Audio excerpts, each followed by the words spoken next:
In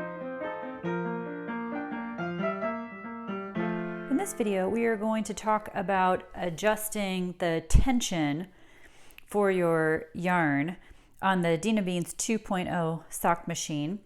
And there are several strategies we're going to talk about.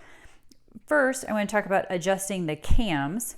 So these two knobs loosen the two V cams, and then you can move this slider up and down to adjust where the V cams are, and then you can line up the top of the band with the marks on the cylinder so that you can kind of keep track of where you are, and also to make sure that they're even, and then just turn to the right to tighten back down.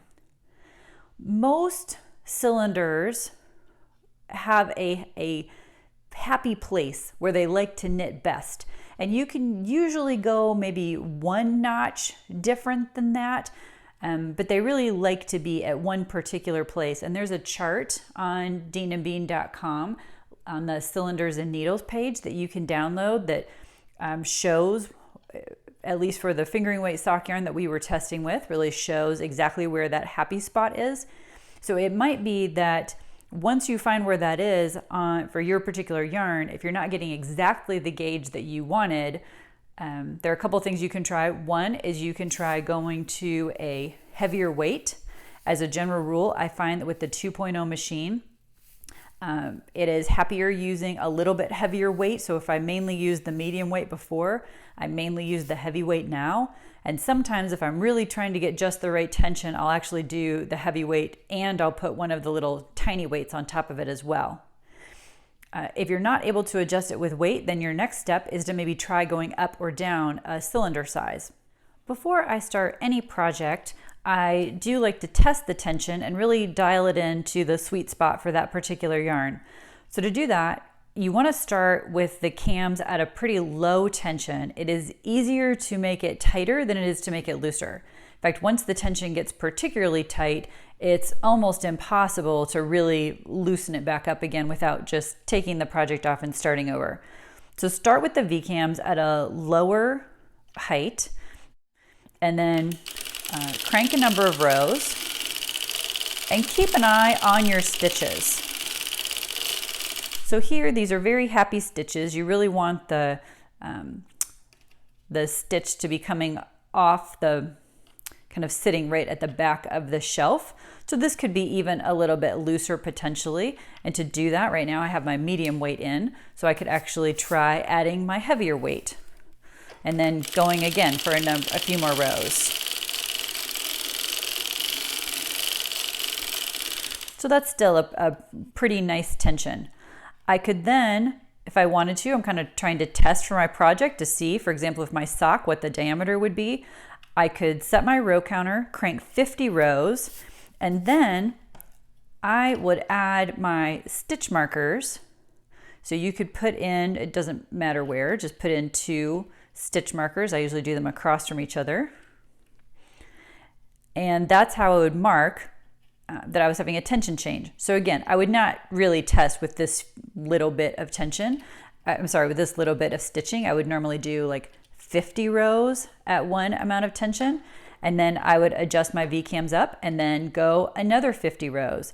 And I would make a note, so maybe I'd do exactly on the 5th band, exactly on the 4th band, exactly on the 3rd band. Then you could take the whole project off of the machine, take a look at it, measure, see where you wanted it to be.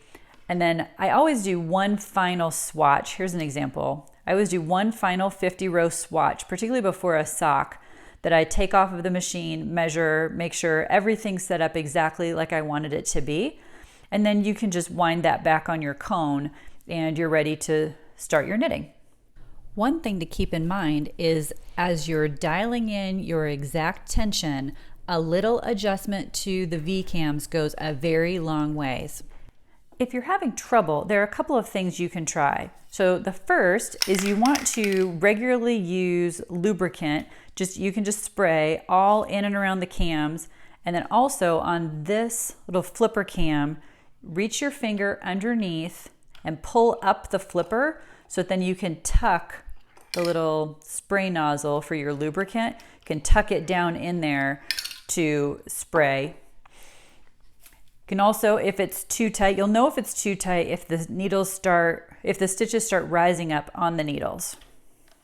So here's an example. I increased the height of my V-cam and you can see the stitches are now really high.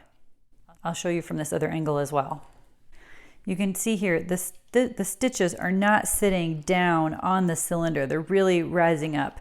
So this would not work to do a project. You'd either need to add more weight or lower the V-cam so that it's at a better tension. Another way to know your tension is too tight is if you start having stitches jump off the needles. That's another sign that your tension is too tight, or maybe you had a tight spot on your cone. You want to make sure that your cone is wound carefully and the yarn is pulling at an even rate off the cone. Those are really the last tips I had on managing tension, although there is another whole page on the Dina Bean site on fixing common issues, that if you are having trouble with stitches dropping or just other problems in general, missing stitches, that's another good place to check. I hope this helps. It is a good idea to play around with your tension, do several gauge swatches and compare. And again, that will change for each particular yarn. So you'll need to adjust probably each time before you do another project. I hope that helps. Happy knitting. Visit us at dinandbean.com and please like and subscribe. Thanks for watching.